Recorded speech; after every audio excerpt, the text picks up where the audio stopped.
¿Cómo ve a este Poder Judicial que ha denunciado precisamente él por el presupuesto que están pidiendo, entre otras cosas, prima por el Día del Padre, prima por el Día de la Madre, y que él es muy propio, no lo va a decir, pero yo sí, pues que chinguen a su madre, en un país con tantos pobres, y se está riendo, la risita es la que calienta. Hamlet Almaguer, ¿cómo estás, diputado? Buenas noches.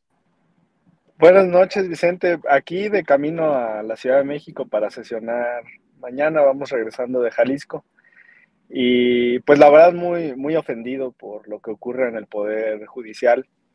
La información que hemos revelado pues estaba oculta, no es algo que los jueces, magistrados y ministros expongan o exhiban.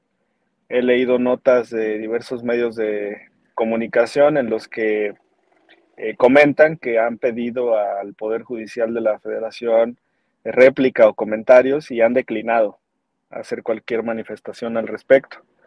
Si la información fuera errónea, falsa o imprecisa, ya hubieran salido a aclarar, Vicente.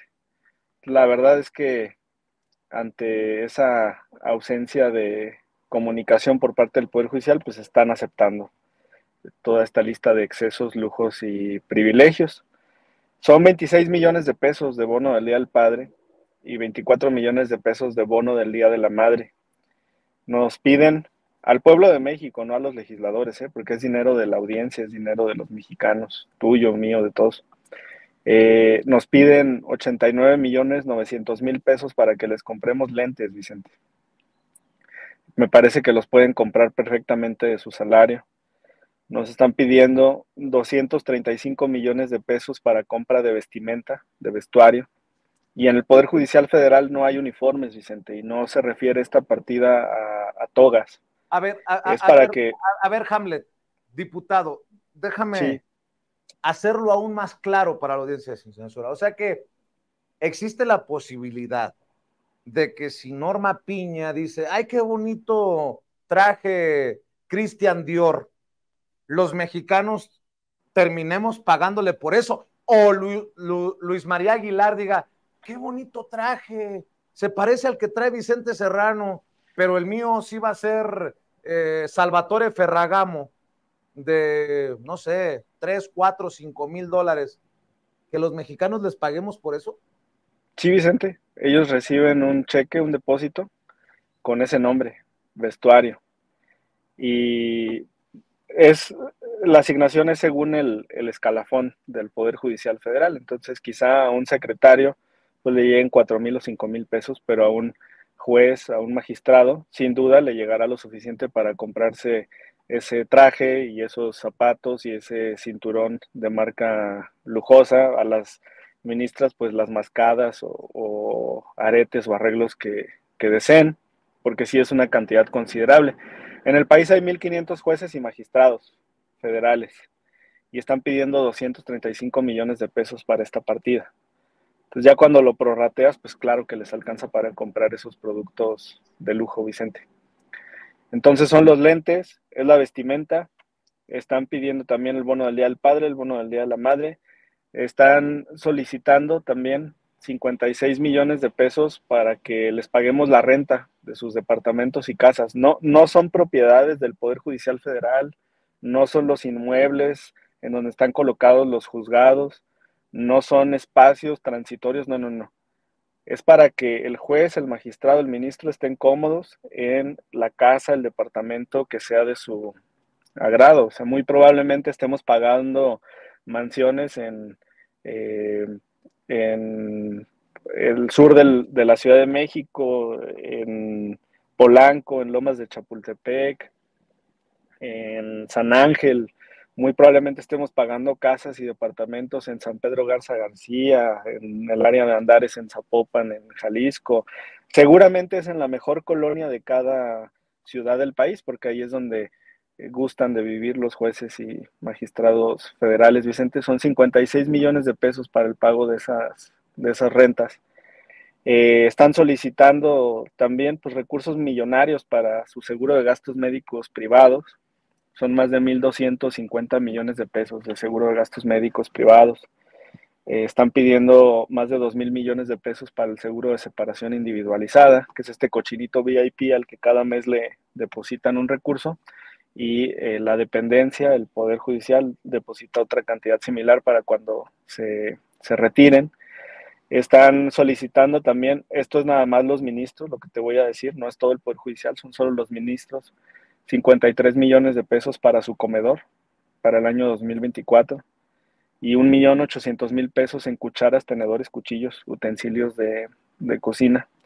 Entonces, claro que hay lujos, claro que hay privilegios, claro que hay excesos. Están pidiendo 4 millones de pesos para jardinería, y quienes hayan estado en Pino Suárez 2, en la sede de la Suprema Corte, pues podrán constatar que no hay jardines en la Suprema Corte de Justicia de la Nación. Entonces, bueno, pues hemos detectado poco a poco estos lujos, excesos y privilegios que Recorte a la corte, desde aquí el grito es recorte a la corte, Hamlet, no puede ser posible. recorte a la Corte, Vicente, y va en serio este ajuste.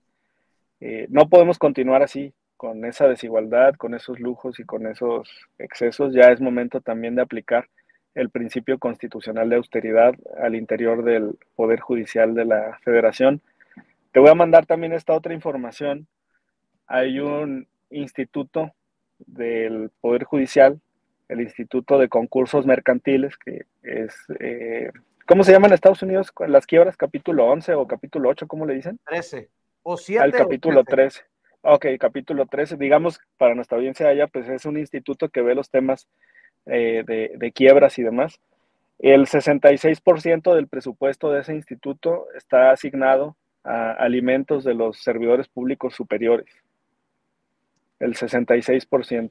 Y así viene la partida, tal cual, solamente que esa información pues la esconden, la engloban, la ponen en números muy bonitos con indicadores de desempeño, pero pues nosotros nos estamos metiendo a los intestinos de estas partidas, Vicente, y le queremos preguntar a la audiencia si quieren 24 millones de pesos de bono del Día del Padre para el Poder Judicial, o quieren que esos 24 millones de pesos se vaya a la construcción de escuelas.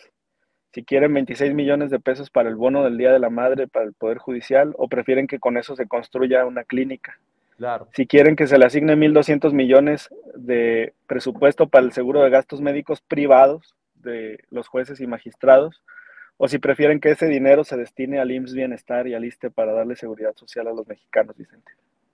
Hamlet, déjame también incluir en esta conversación al doctor Isaac de Paz González, allá en la frontera, constitucionalista, hombre de leyes, para que más allá de la política, que es tu trinchera, Hamlet Almaguer, desde su trinchera profesional también nos dé su punto de vista.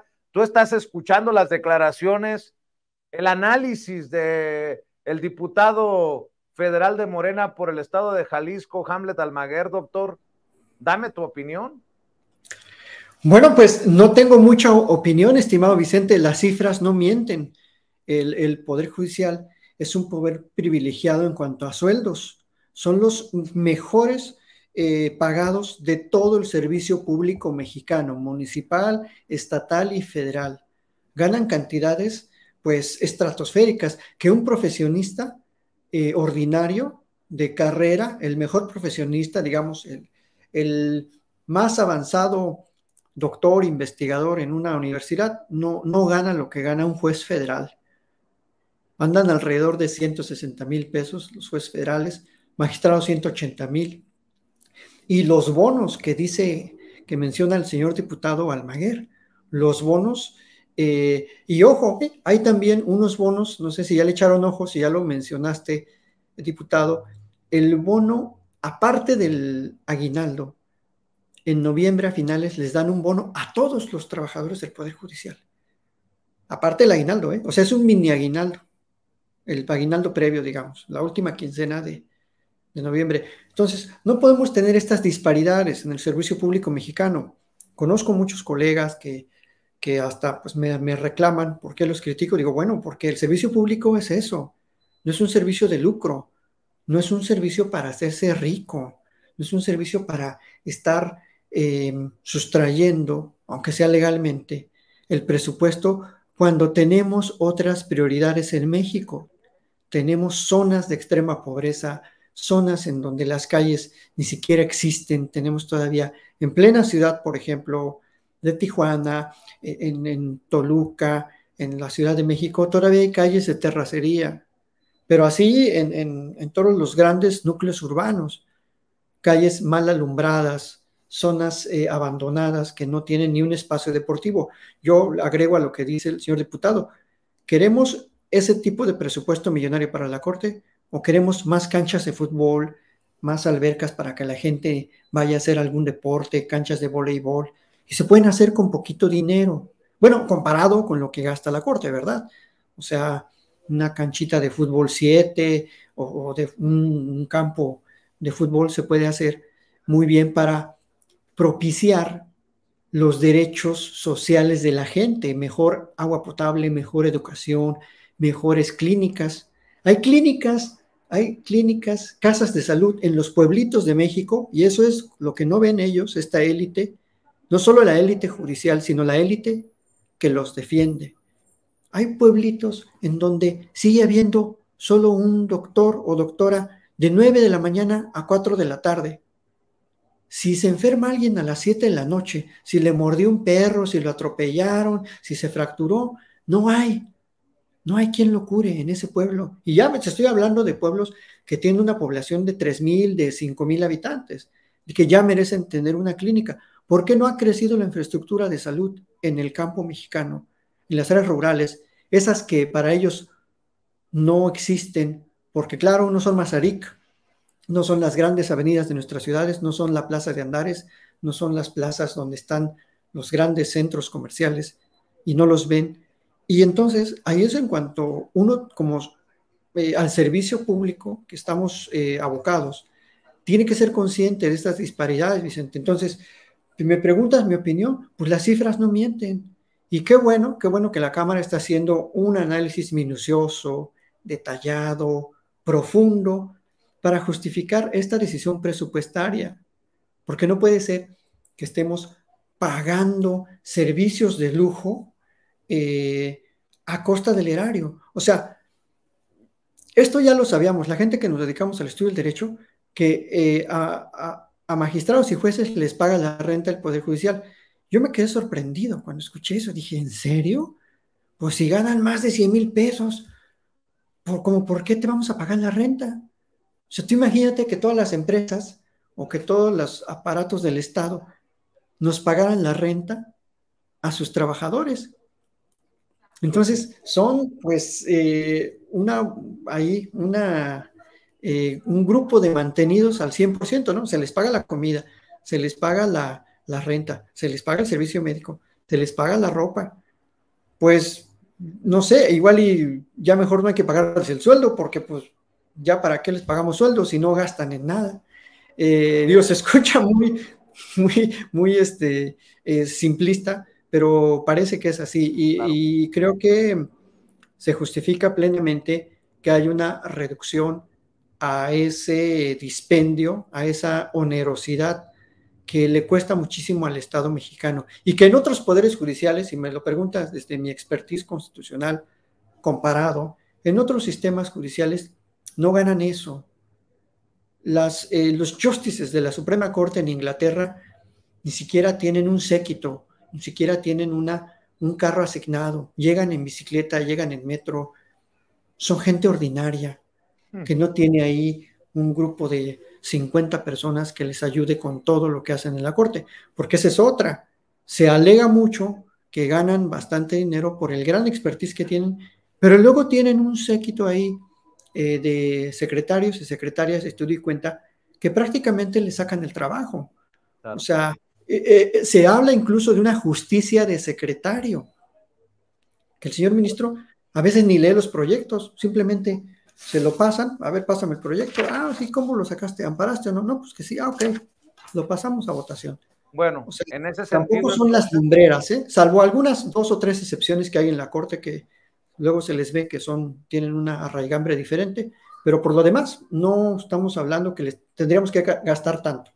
Pues entonces, por lo que dice Hamlet, por lo que dices tú, doctor Isaac de Paz González, también se justifica una mentada de madre.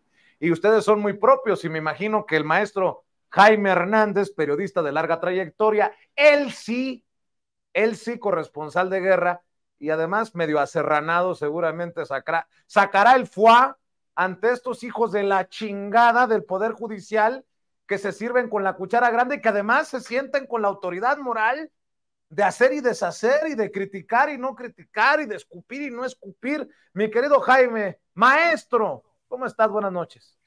Querido Vicente, querido Hamlet, querido Isaac. Hijo, solamente estaba escuchando el listado de Hamlet Almaguer, que por cierto, que a mí se me hace clave fundamental lo que está haciendo Hamlet, porque al ofrecer, al detallar, al pespuntear todos y cada uno de estos privilegios, la verdad, cada vez que los lee, hijo, se me revuelven las tripas, porque realmente, y lo que decía también Isaac, cómo esta gente se convirtió en una corte de mandarines, ¿no?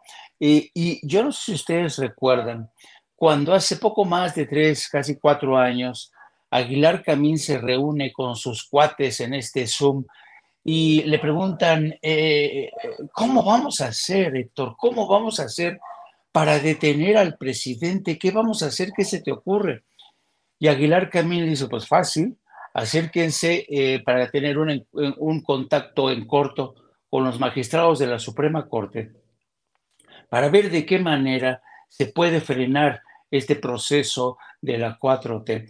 Y Héctor Aguilar Camín sabía a qué se refería, sabía que el Poder Judicial se había convertido prácticamente en un instrumento del poder político. Fue el poder político el que les permitió acumular poder y riqueza sin precedentes.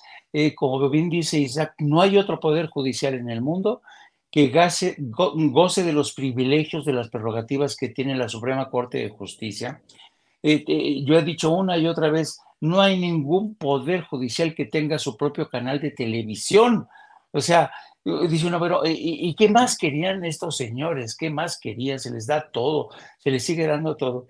Y a mí me llama muchísimo la atención la arrogancia con la que siguen dirigiéndose al Ejecutivo, la petulancia con la que siguen liberando a delincuentes, desbloqueando cuentas bancarias de delincuentes, de sus familiares, los casos más sonados, el de Juan Collado, que fue instrumental desde la presidencia de Carlos Salinas de Gortari. En fin, yo creo que y por eso, insisto, yo creo que la labor que están desarrollando legisladores como Hamlet Almaguer se me hace fundamental, porque de otra manera no nos daríamos cuenta, no sabríamos de los alcances que tiene esta Suprema Corte. Y yo creo que ya basta, ¿no? Ya basta. Y lo ha dicho también Claudia Sheinbaum, va adelante el plan C, es importante. ¿Por qué? Porque en un país donde no hay una justicia igualitaria para todos, es imposible, Vicente, que se pueda llamar a sí mismo democracia. Pues qué fuertes declaraciones de todos nuestros invitados el día de hoy para arrancar esta mesa de análisis. Y mi querido Hamlet, hay tantos temas que abordar, que hay uno en particular que también llama la atención. La propia Xóchitl Gálvez agradece al presidente el anuncio que hace en la mañanera, que para la señora Xóchitl Gálvez y para la señora Claudia Sheinbaum se les ha ofrecido seguridad.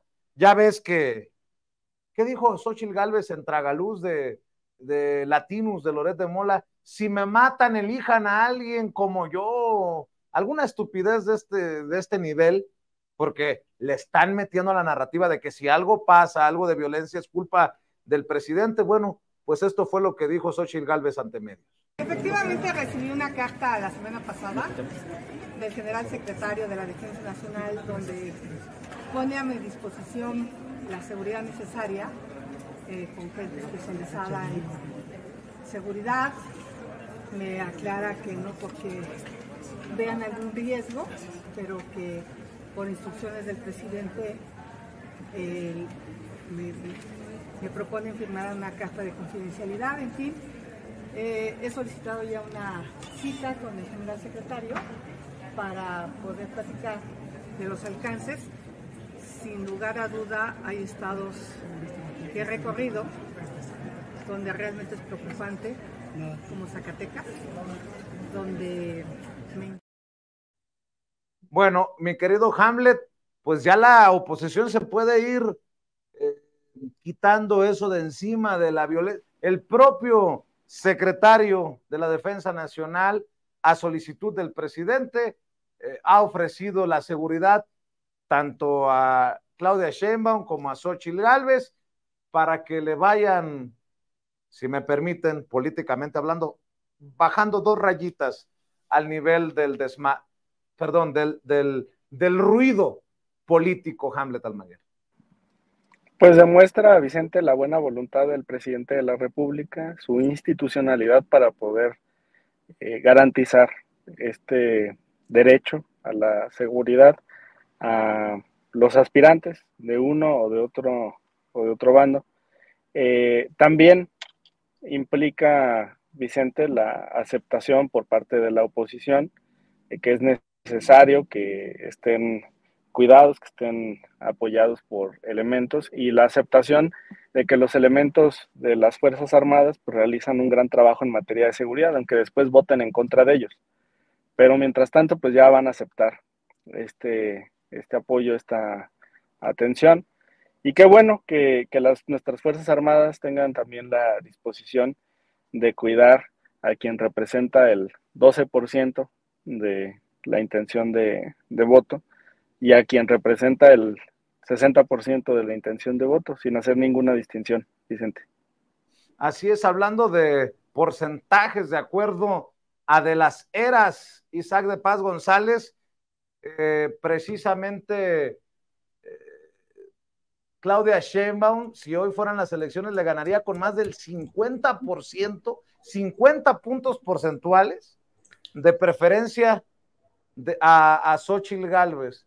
¿Hay alguna duda de que tienen posibilidad de la oposición con esta candidata acusada de corrupta, de ratera, de plagiaria, etcétera? Con mucho respeto, estoy hablando de política, no estoy hablando de la persona, estoy hablando de política, mi querido Isaac de Paz González. Y por cierto, que Samuel le vaya midiendo el agua a los camotes porque quedaría con el 4%, y Eduardo Verástegui que le rece más rosarios a la Virgen de Guadalupe porque de acuerdo a de las Heras tendría solamente el 3%. No, pues se le va a aparecer Juan Diego en short a Verástegui. Yo creo que no hay duda, Vicente y querida audiencia de Sin Censura, que estamos ante pues, nadie mejor que esta candidata, que la señora Berta Xóchitl Gálvez, para representar el perfil de la derecha, ¿no? Un perfil que supuestamente es empresaria, pero que también es política, pero que también es biznera, pero que plagió poquito, y que está rodeada de todo un séquito de lo mejor de la selección nacional del crimen, o sea, de lavadores de dinero, de evasores, de extorsionadores, como es el señor Claudio X González, que se ha documentado, que empieza a crear esta asociación para extorsionar al Estado mexicano, para que no le cobren impuestos a sus empresas. Y yo creo que es el mejor perfil para representar a la oposición, queriendo decir con esto que pues no tiene ninguna oportunidad, ¿no? Ni siquiera de alcanzar medianamente la intención de voto en el electorado mexicano. Y veo un gesto de generosidad, un poco volviendo al punto del servicio de seguridad que va a recibir, pues del presidente de la República, del Estado mexicano, para que efectivamente se le acompañe, se le garantice, y luego no salga con que hay persecución en su contra, que no hay condiciones de equidad, que no hay condiciones de seguridad, porque van a poner todos los pretextos habidos y por haber para justificar su derrota. Y de por sí ya ha quedado más o menos desinflada en el frente, que yo no me atrevo a decir, sino que es un frente reducido. ¿Cuál frente amplio? Es un frente reducido de una élite que quiere seguir y regresar por sus cotos de poder, pero que no lo va a lograr, Vicente. Creo que en el 2024 van a recibir una buena dosis de democracia y tendremos que seguir avanzando en el camino de la transformación. Eso es lo que te puedo comentar, Vicente. Y bueno, perdón que aquí termine mi intervención. Todavía ando en la oficina, a diferencia de pues algunos del Poder Judicial, pues uno sí tiene que trabajar casi todo el día. Así que, bueno, hay que cambiar. Oye, Isaac, tú sabes que te queremos, que te respetamos, que te admiramos y que nos da mucho gusto verte de regreso. Tú sabes a qué me refiero. Te mando un abrazote y me gustaría, doctor, que, si me permites pedírtelo, cierres invitando a la audiencia de Sin Censura a tus trincheras. Claro que sí, mi querido Vicente, pues tuve ahí unas cuestiones de salud, muchas gracias, que estuvieron siempre al pendiente los amigos de Sin Censura, sigan compartiendo. Bueno, por lo menos no te caíste de una escalera por andar arreglando no sé qué en el techo como alguien que yo conozco y que está a tu derecha, pero No. bueno. No. Me caí de la nube en que andaba. No, muchas gracias, Vicente. Síganme en @Isaac de Paz en Twitter y en mi canal de YouTube, Isaac de Paz González. Muchas gracias y a seguir dándole con todo para que muera el neoliberalismo. Muchas gracias. Te queremos, doctor. Un abrazote. El doctor Isaac de Paz González hablando con nosotros sin censura. ¿Por qué te ríes, Jaime Hernández? ¿Te quedó el saco o qué? Sí, mira mi instrumento para andar caminando. No. Oye, unos pinches bastonazos para que aprendan uno que otro. Oye, el 78% de la edad de las eras de aprobación al presidente Andrés Manuel López Obrador. Ojo, a solo días que el Pew Research Center desde Estados Unidos señalara que el 82% de los mexicanos respalda al presidente Andrés Manuel López Obrador, pues imagínate que hasta el tumbaburros, que Jorge Garcés Laureano, el priista, están dispuestos a venir a Sin Censura a aceptar que no hay forma, en este momento no hay forma de que la oposición le gane o en la Ciudad de México o a nivel nacional, y por ahí, si los apuras tantito, ni siquiera puedan evitar en la oposición que se concrete el plan C de la mayoría calificada en las próximas elecciones para Morena PT Verde. De ese tamaño las cosas, Jaime. Sí, y yo creo que Andrés Manuel López Obrador es un líder político de esos que se aparecen cada 100 años o quizá más. Y yo creo que a mí realmente, y de alguna manera, sus adversarios siempre supieron de qué madera estaba hecho este hombre. Tan es así que Enrique Krauss siempre quiso serrucharle el paso, presentándolo como un mesías tropical. Y claro, después de este adjetivo, de esta caracterización, estaba el reconocimiento de que Andrés Manuel López Obrador es un hombre dotado de un gran carisma.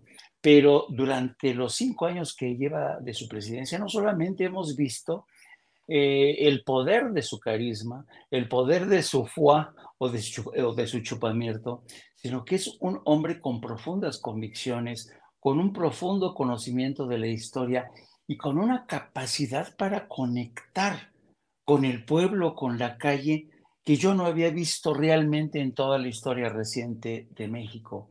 Y claro, cuando la gente que lo odia, pero que lo odia con un odio visceral, se ensaña y no le quieren reconocer nada, y salen estas cifras, el estudio de Pew Research en Estados Unidos es espectacular. Yo no recuerdo ningún otro jefe de Estado que haya salido con el 82% de aceptación. Y aquí en México, pues... Por eso dices en tu columna, el despertar de México. México ha despertado bajo la 4T después de una pesadilla, y vaya forma de despertar. Sí, yo hago responsable a este hombre, Andrés Manuel López Obrador, del gran despertar que he experimentado en México. Fíjate, yo tuve 30 años fuera de mi país como corresponsal en Europa y en Estados Unidos, y cuando regresé, Vicente, constaté estos síntomas de este gran despertar de la conciencia nacional, porque un instrumento fundamental de este despertar nacional ha sido el fenómeno de las mañaneras, ¿no? Imagínate, es un fenómeno que todas las mañanas, a las 7 de la mañana, empieza este aguijoneo de ideas, ¿no? Que te obligan a pensar, a reflexionar, algo que antes no se hacía en México. Ningún líder político te obligaba a pensar, a reflexionar, como lo hace Andrés Manuel López Obrador, en este diálogo que él entabla todos los días con su pueblo, con sus audiencias. Y yo creo que este hombre realmente se ha convertido en una especie, ahora sí que Andrés Manuel López Obrador es profeta en su propia tierra. Es un hombre que ha sabido conectar con el país, con el pueblo en general. La gente, hemos visto en los mítines, en los actos, cómo la gente lo quiere, ¿no? Y además, una cosa muy interesante, yo creo que Andrés Manuel López Obrador ha sido un poderoso catalizador de lo que está ocurriendo hoy en México, ¿no? Andrés Manuel López Obrador ha soltado, ha servido como detonante de esas fuerzas que estaban ahí, esta tensión, y en este contexto han surgido fenómenos de comunicación alterna, periodistas independientes como ese señor aserranado, que gracias a que ha llegado personajes como Vicente Serrano, proyectos como de Sin Censura, en este territorio ha sido fértil. ¿Por qué? Porque Andrés Manuel López Obrador ha sido el hombre que estuvo cultivando el terreno para que todo esto floreciera. Estamos viendo un poder legislativo que por primera vez en mucho tiempo una generación de los Hamlet Almaguer, de Andrea Chávez, en fin, de Antares Vázquez, que es una generación nueva, ¿me entiendes? Y todo esto, ¿dónde estaba? No, lo que pasa es que han encontrado el terreno propicio en medio de este gran despertar de la nación, y por eso a mí me extraña mucho que desde la oposición no quieran aceptar esta nueva realidad, este cambio de piel profundo que se ha producido en México. A mí se me hace alucinante y es una bendición, y mira que te lo dice casi casi un ateo, es una bendición que hayamos tenido a este presidente y lo sigamos teniendo, y es muy importante que la gente hoy tenga este nivel de conciencia. El presidente lo dice de forma muy coloquial: el pueblo es mucha pieza, y él lo sabe bien. ¿Por qué? Porque él los agitó, los sacudió, les dijo: señores, los estaban engañando, los estaban robando, estaban mintiendo. Y hoy por primera vez tú ve en tu programa los comentarios en el chat de la gente que dice: me quitaron la venda de los ojos. Este despertar de México, no, yo no lo había visto nunca, ni en otra nación, ¿eh? Es un fenómeno exclusivo de México, y gracias a un hombre como este que ha llegado para quitarnos la venda de los ojos, para conocer nuestra historia y sobre todo para, como decía Lincoln, ¿no? Para pelar lo mejor de los ángeles de esta nación. Pero mientras hay un sector que es la gran mayoría que piensa como lo acabas de describir, Jaime, también hay que aceptar que hay otro sector que nos pinta un México de la catástrofe. Y yo debo de decir que por mucho tiempo respeté, incluso entrevisté al padre Goyo, sacerdote del área de Michoacán, que ahora se deja entrevistar o es entrevistado en Latinus, en este tragaluz de Fernando del Collado, y dice que la advertencia hoy es una insurrección, una guerra civil.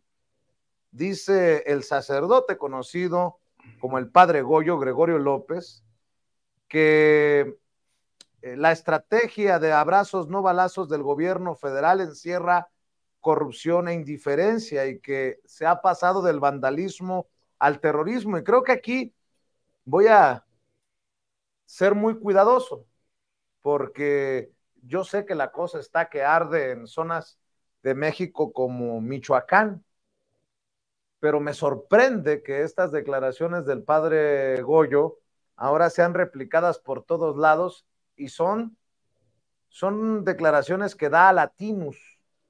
No desestimo, pero tampoco, debo decirlo, comparto con el padre Goyo. Mi querido Hamlet Almaguer, ¿tú qué piensas? Y tú eres de Jalisco, en donde incluso secuestraron a una presidenta municipal, en donde han desaparecido gente y en donde el gobernador, muy quitado de la pena, se hace el que trabaja.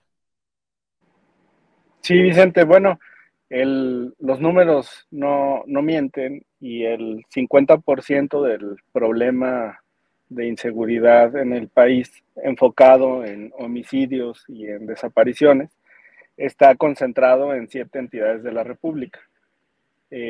Particularmente, pues es un fenómeno grave en mi estado, en Jalisco, en Michoacán, en el Estado de México, está cambiando ya en Veracruz. Tuvimos una época muy difícil en Tamaulipas, pero ya se está mejorando la seguridad. Sigue habiendo problemas en Baja California, que está alto todavía en estos índices. Y entonces, bueno, lo que se requiere es fortalecer la presencia de la Guardia Nacional, de las Fuerzas Armadas en esas zonas del país, lanzar un programa específico para 6 o 7 entidades que tienen esa crisis acentuada, pero yo no hablaría de una catástrofe a nivel nacional ni de un problema nacional, es un problema que está muy identificado, que está verificado. Me faltó, perdón, Guanajuato, y ahí la situación es gravísima.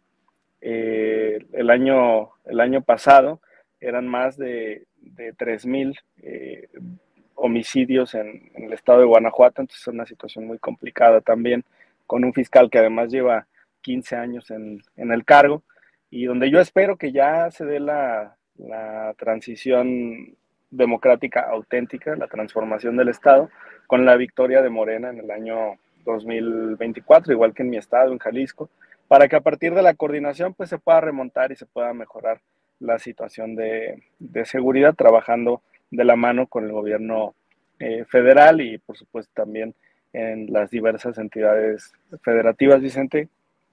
Sí es una situación complicada la de Jalisco, como bien mencionas, pues es la alcaldesa de Cotija, Michoacán, es una alcaldesa de extracción del PAN, y desapareció pues en una zona privilegiada de la ciudad, en Zapopan, saliendo del centro comercial Andares.